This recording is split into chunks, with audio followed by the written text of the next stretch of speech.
Bonjour! In today's video I'm going to be talking about masculine and feminine nouns, one of the things that can be really frustrating for us when we're trying to learn French because we are just not used to it when we're English speakers. And I'm also going to give you hopefully a couple of useful tips to help you work out if things are masculine or feminine, and also reassure you that it's not the end of the world if we get it wrong. Hope you find it useful.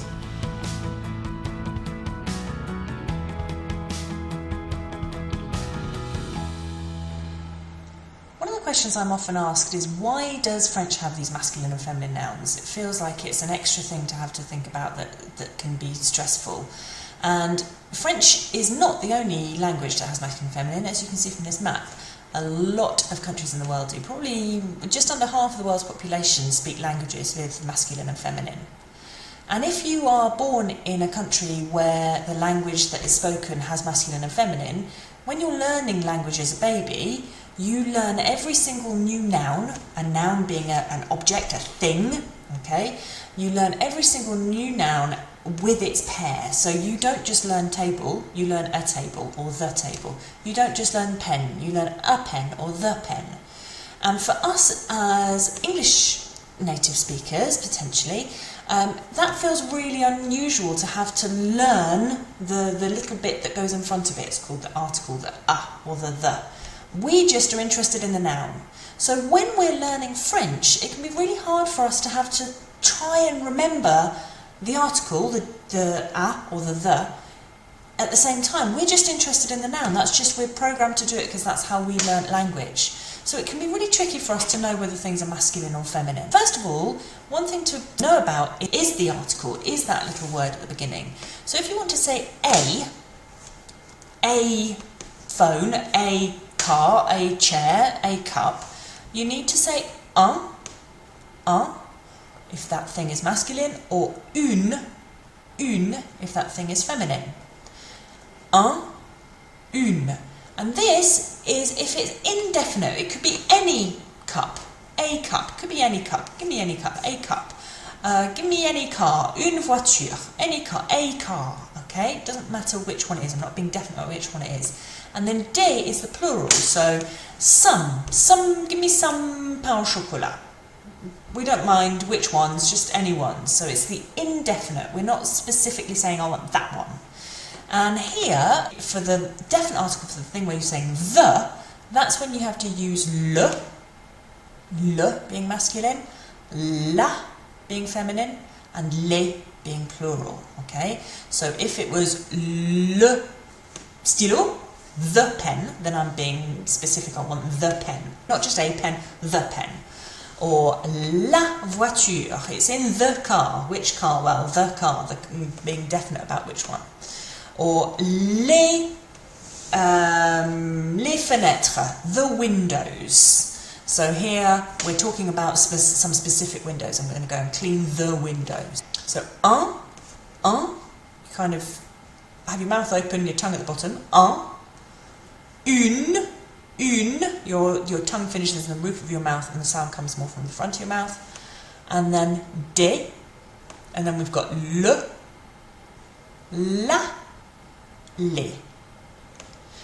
If the noun that we're talking about is a person, it's really easy.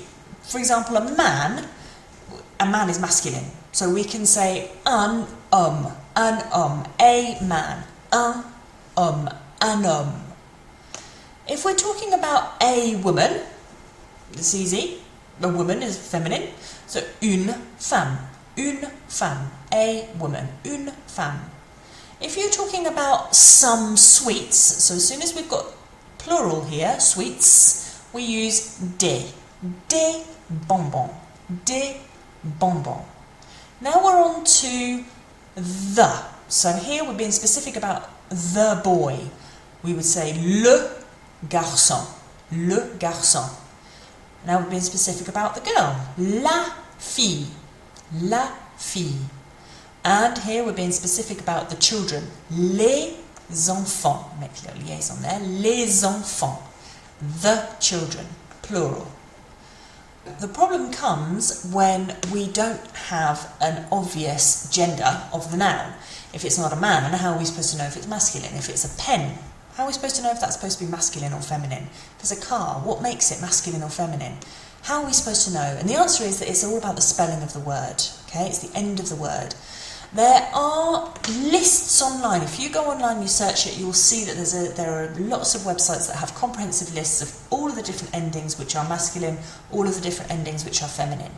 I'm just going to give you a really broad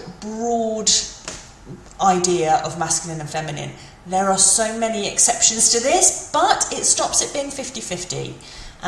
So the first thing is masculine endings tend to be consonants, okay? And they also tend to be vowels that are not the E with no accent on it, that naked E, okay? So if you see a word that has got a consonant on the end and basically just doesn't have an E on the end, so it might end in a U or an I, the chances are it's going to be masculine. So if you want to say a, one of them, you're going to say un. If you're going to say the thing, you're going to say le. There are always exceptions.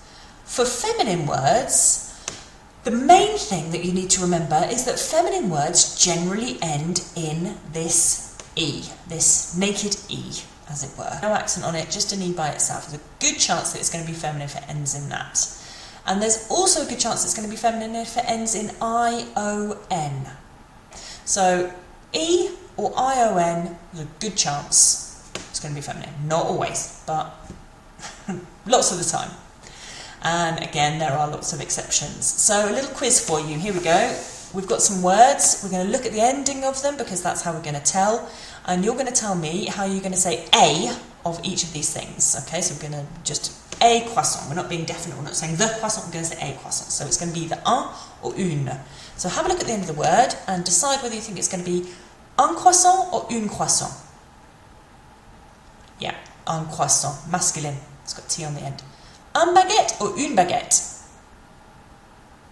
Une baguette. It's got that E on the end. If there's more than one word in the word for the thing that you want to say, like pain au chocolat, there's 3. Look at the first word. That's the one we're looking at. So we're ending in an N, so it's going to be un or une. It is un, masculine, ends in that consonant. Bière, beer, ends in an E. What do we think? Une bière. And what about this one? Pression. Pression is a draft beer. Pression ends in an I-O-N. What was that one? Yes, it's a consonant, but I-O-N was a feminine one, so it should have been une pression. What about one single sweet? Bonbon is not I-O-N, it's just a normal N. Un bonbon. Coming over here to the water jugs. 2 different ways of saying jug. Remember, we're looking at the first word here, so it's a jug of water. That's what the little D is there. So, pichet, do you reckon it's un or une? It is un. It is un, because it's a masculine word, because pichet ends in a T, which is a consonant. Carafe. We're ending in an E here. So, un or une? Yeah, une. What about table? Un or une? What are we ending in? Yeah, une table, feminine. Carte, un or une? Une carte. What about menu? Un or une? Un menu, masculine. It's not got that E on, it's not got an I-O-N. Bouteille, bottle, ends in an E. Bouteille is going to be feminine. Une bouteille de vin rouge.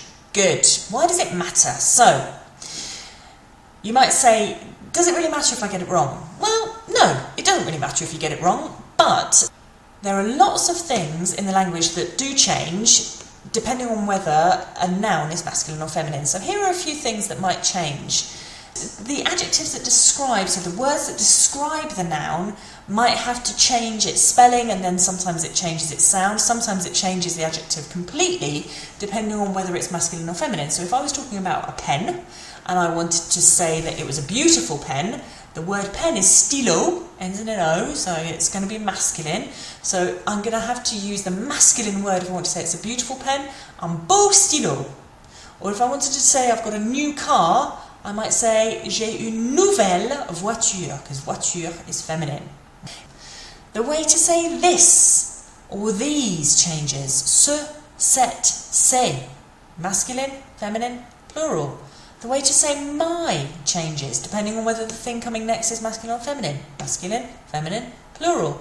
The way to say all. Tu, tut, tu, tut. The way to say which. Quel, quel, quel, quel. And how to say it or them. Le, la, les. And lots more. However, never let this stop you saying anything.